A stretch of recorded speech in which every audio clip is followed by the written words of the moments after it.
fiao aminao,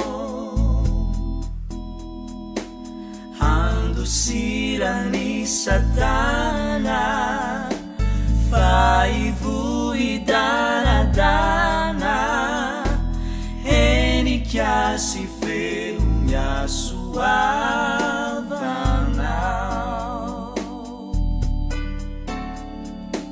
Mba tolory saina tsara o Tompo masino,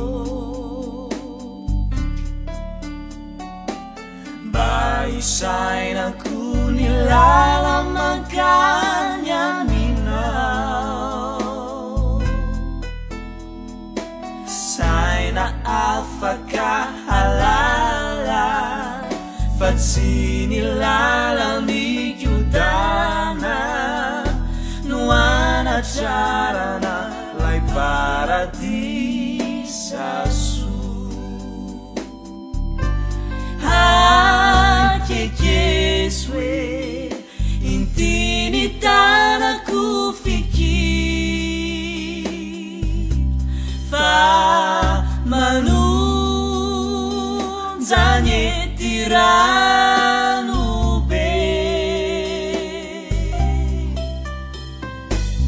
hazave